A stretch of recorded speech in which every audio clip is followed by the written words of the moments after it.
People are so weird about like,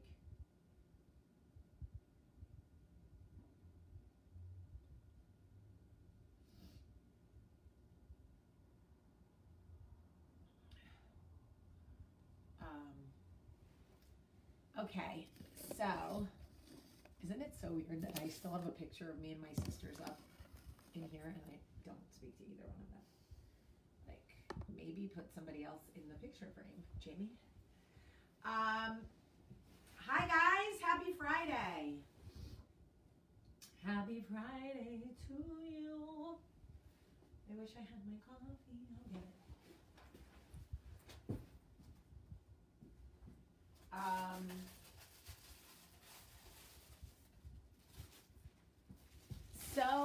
So exciting. Good morning, everybody. How's everybody doing?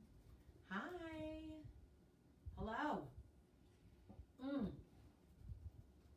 Really? Do I know how to drink? Apparently not, because I just spilled coffee all over myself.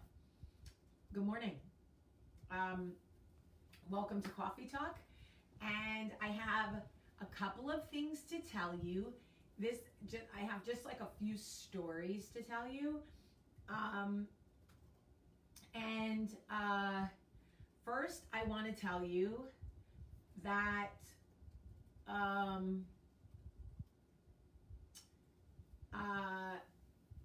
okay.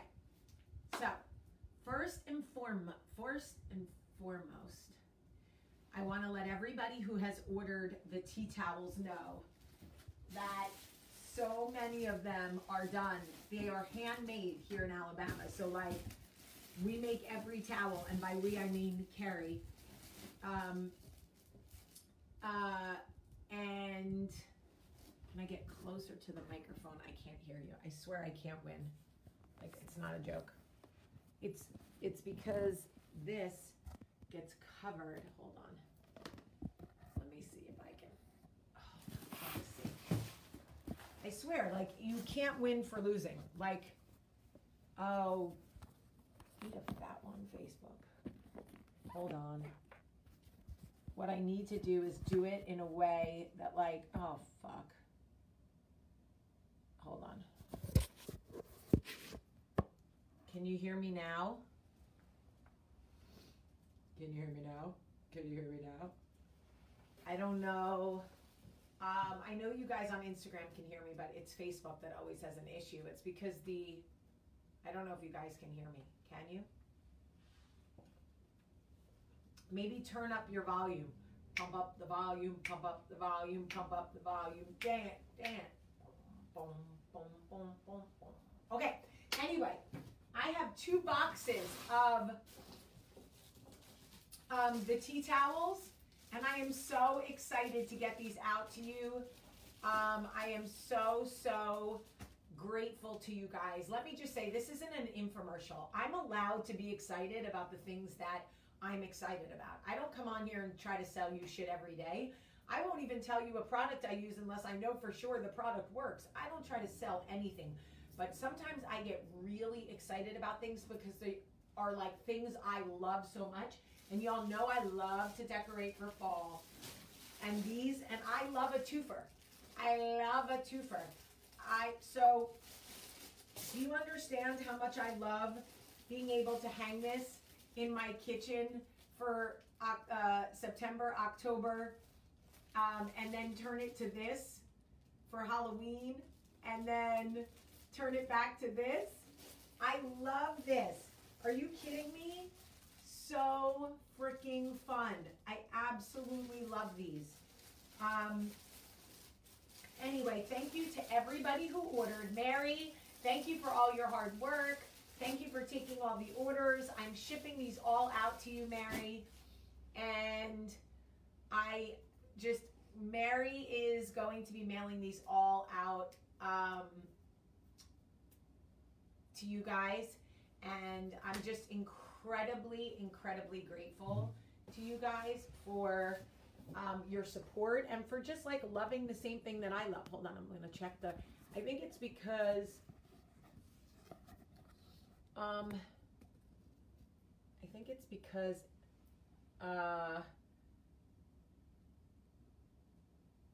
I don't know. What the hell?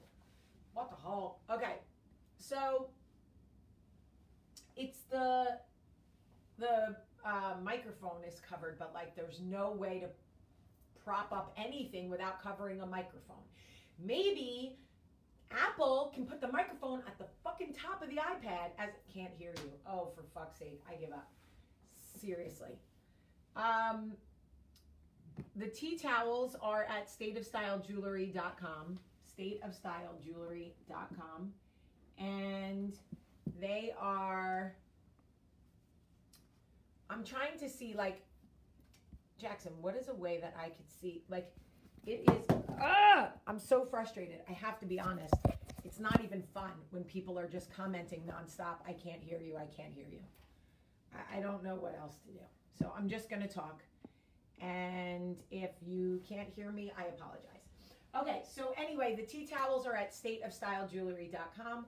You can go check them out and you can order one. They make great teacher gifts, holiday gifts, housewarming. Just, I love them so much. Anyway, I absolutely love them, and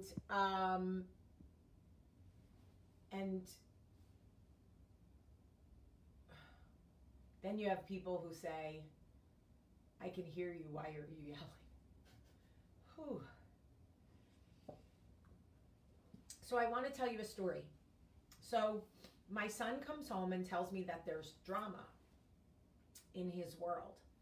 Drama, I say? What kind of drama? Do tell. And he basically explains to me that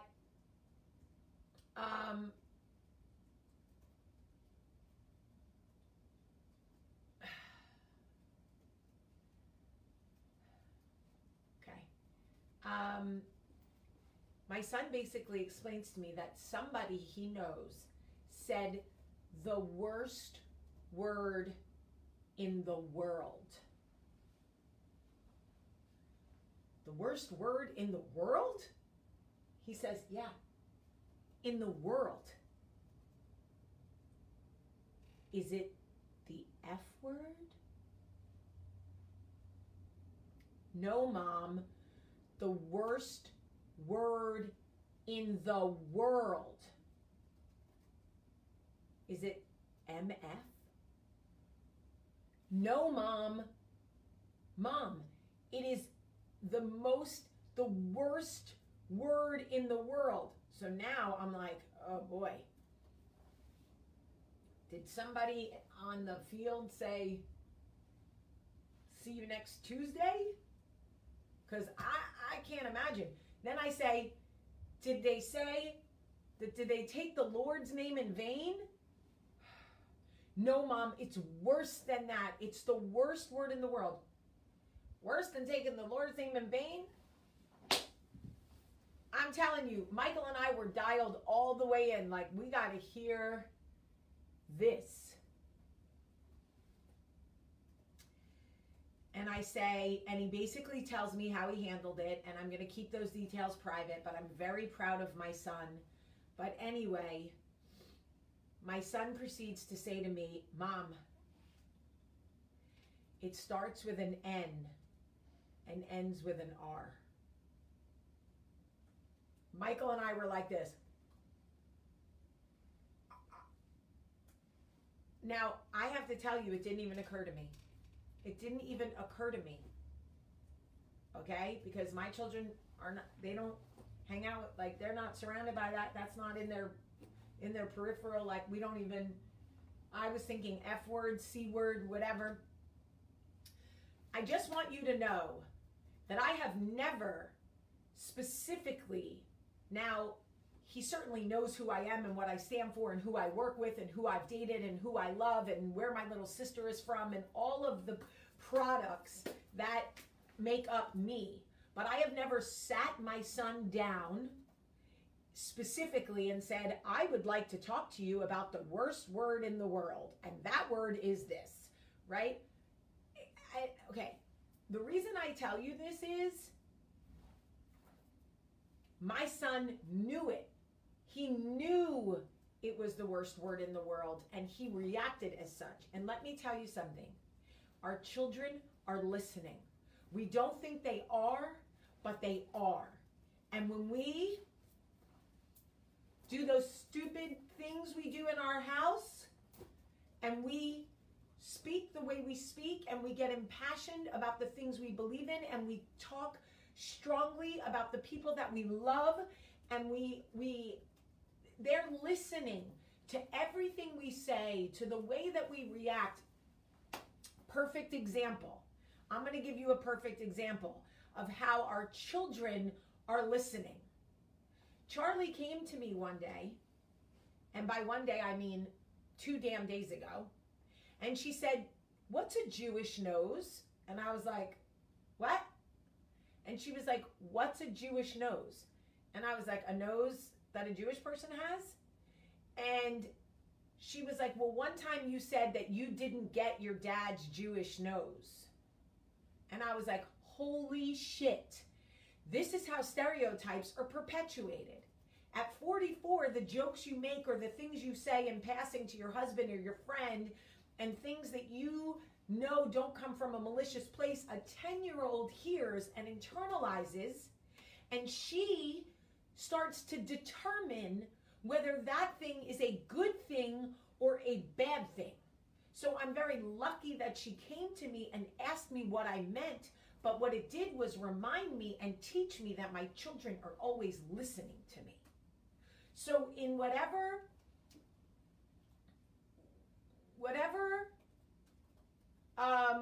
no, Sandra, it's not the fucking same thing.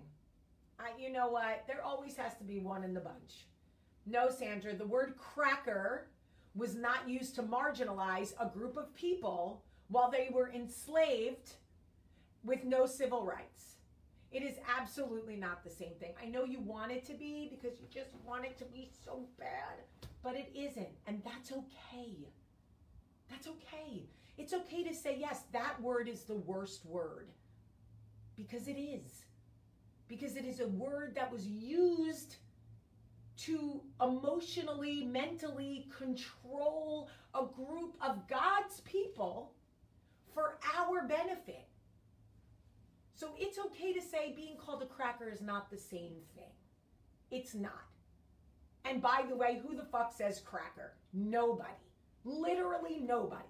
I'm 44 and I'm a fucking troublemaker, and not one person has ever called me a cracker to try to control me or belittle me or remind me that I come from a marginalized race of people, because it doesn't fucking exist.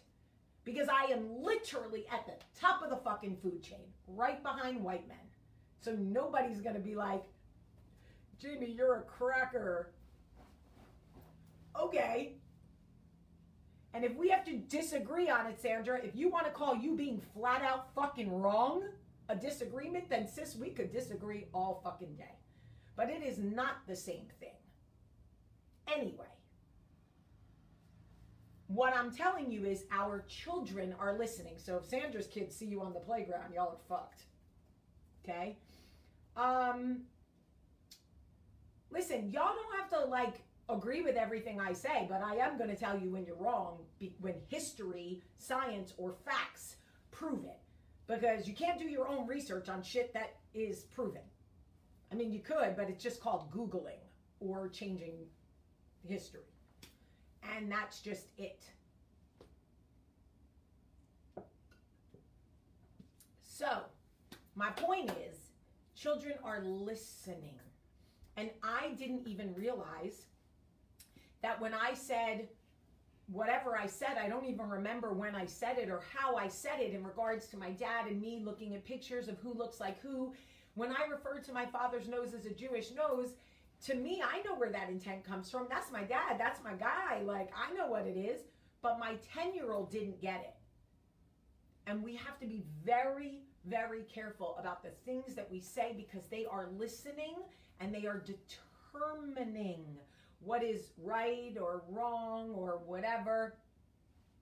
Anyway, I feel very grateful for that. The other thing I want to say is that I love you guys for like showing up every day to have weird, bizarre conversations. Because let's be honest, none of you got up today and were like, let's have a conversation about whether we should say Jewish nose in front of our 10-year-olds or not. It's a weird thing. These are things we don't think about getting up every day.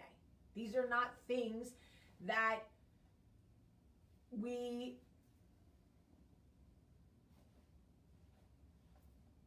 like. You think you're going to get up in the morning and talk about coffee and like dogs, I don't know, Friday. But like we show up for each other and we have these hard conversations because at the very least,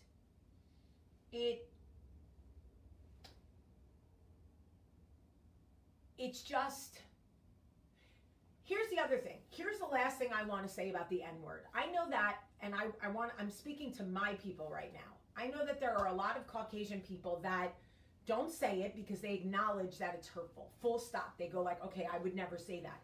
But I don't understand why black people do.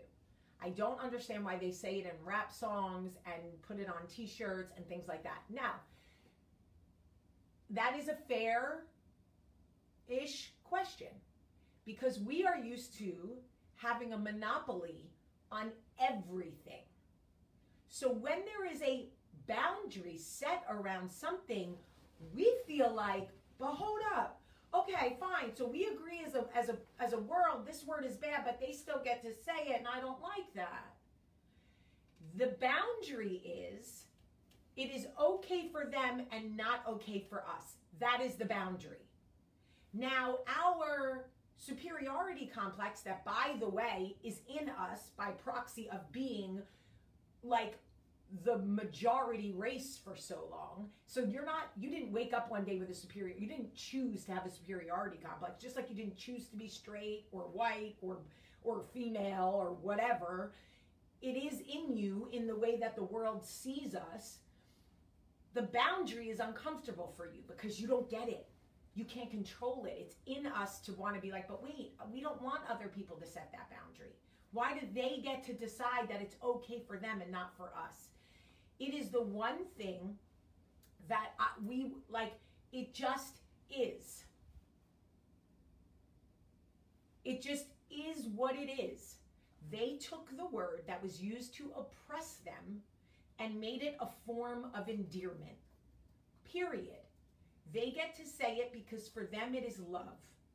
When we say it is a trigger and a reminder of where they came from. So when you say, why can they say it? Because for them it's love. It's endearment. Like if you have a family nickname, like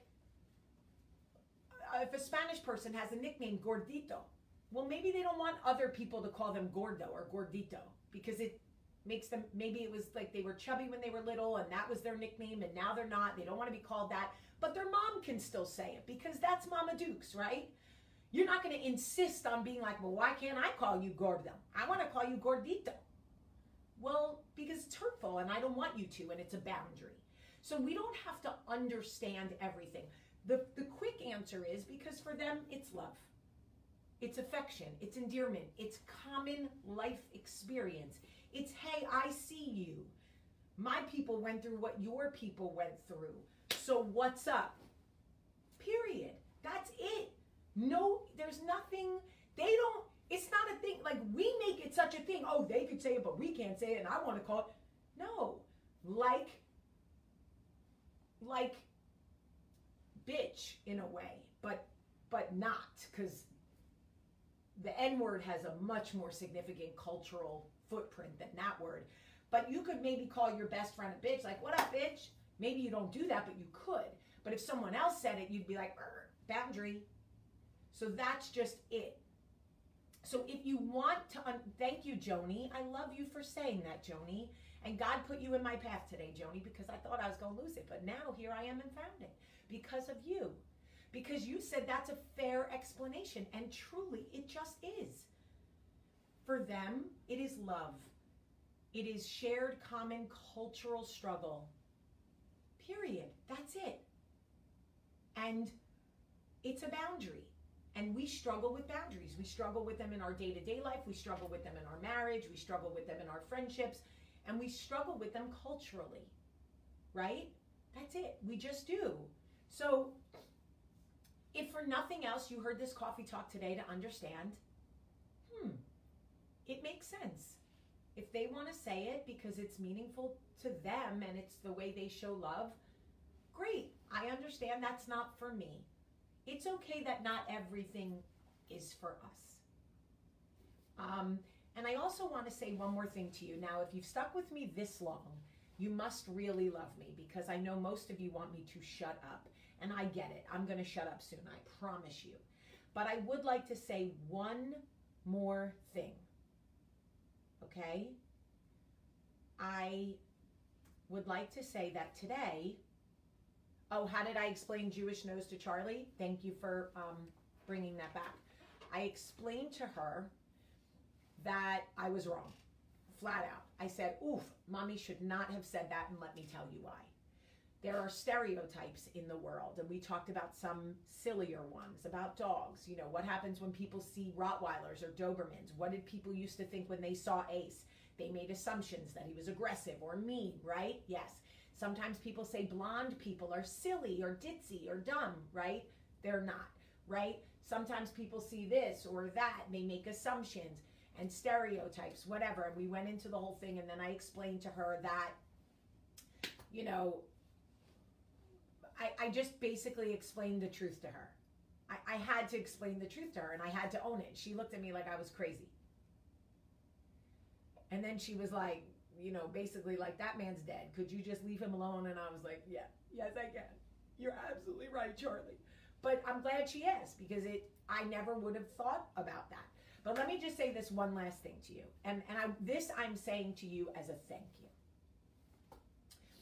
Today is Bi Visibility Day.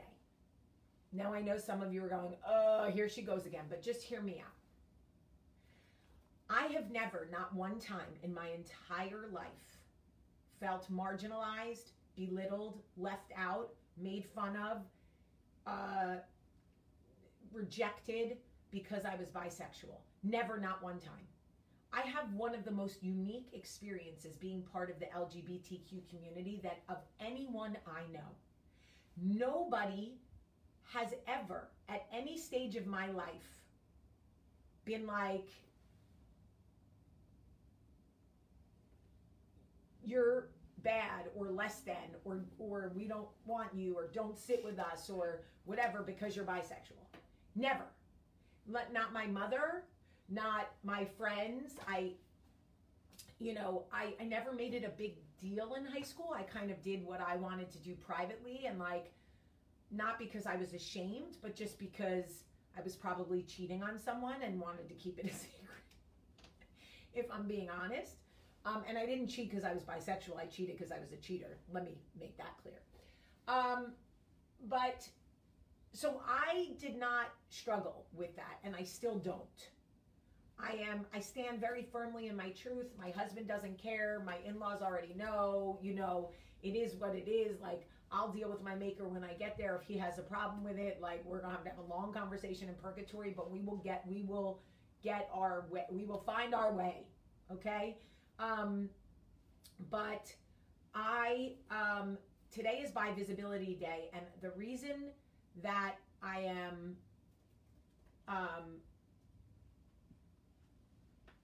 the reason that I am speaking about this today is because one of you watching this may feel scared or alone or less than or whatever.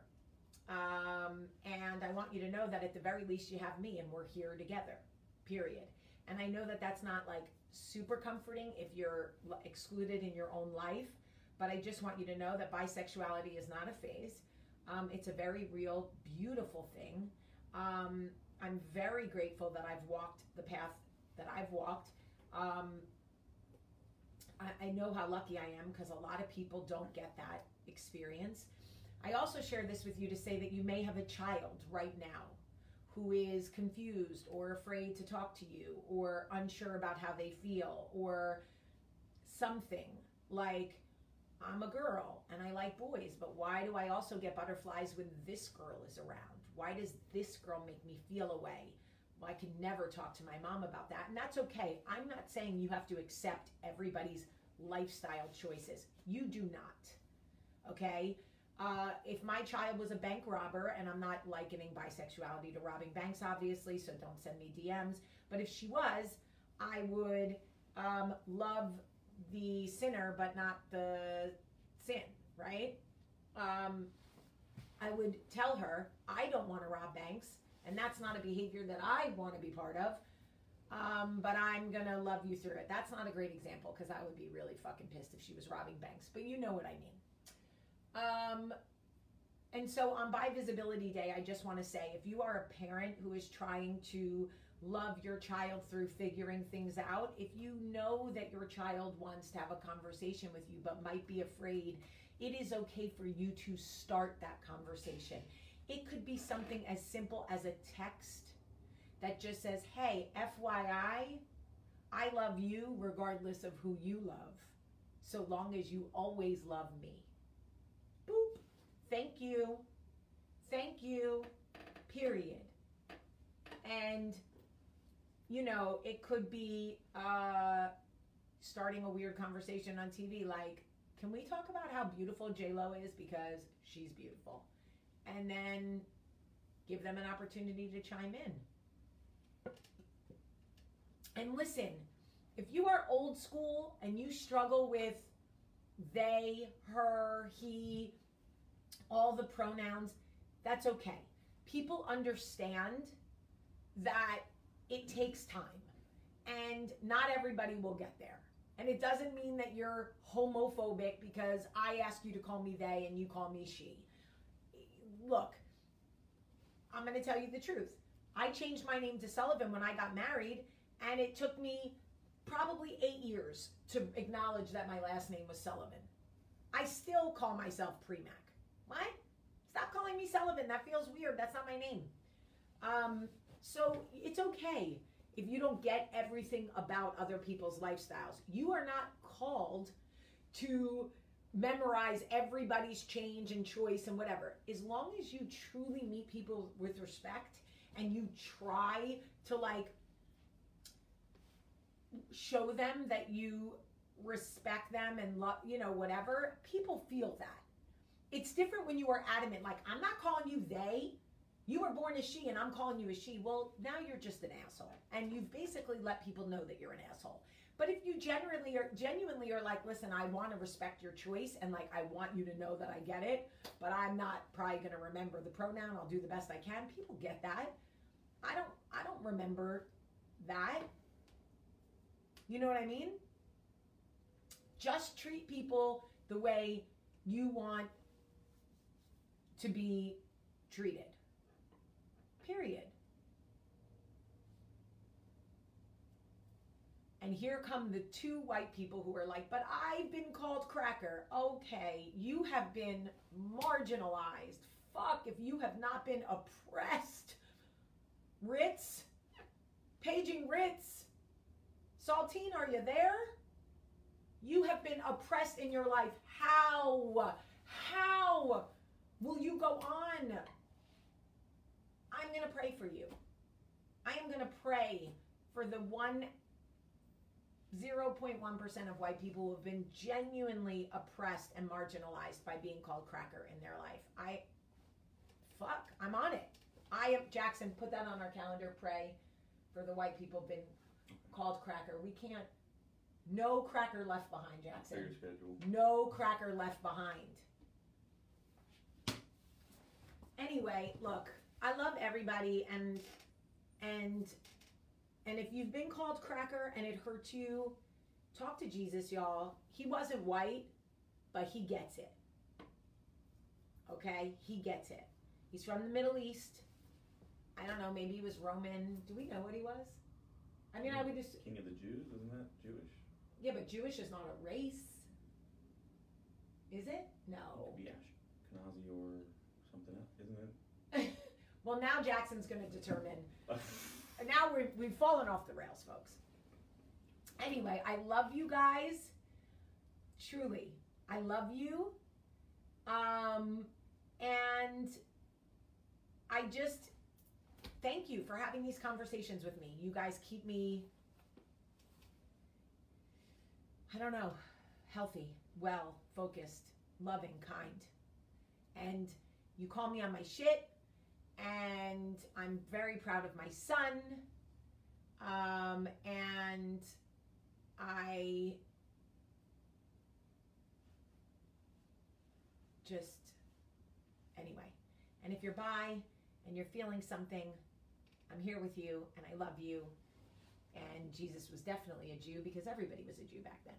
All right, I love you guys so much. Have a great, great day.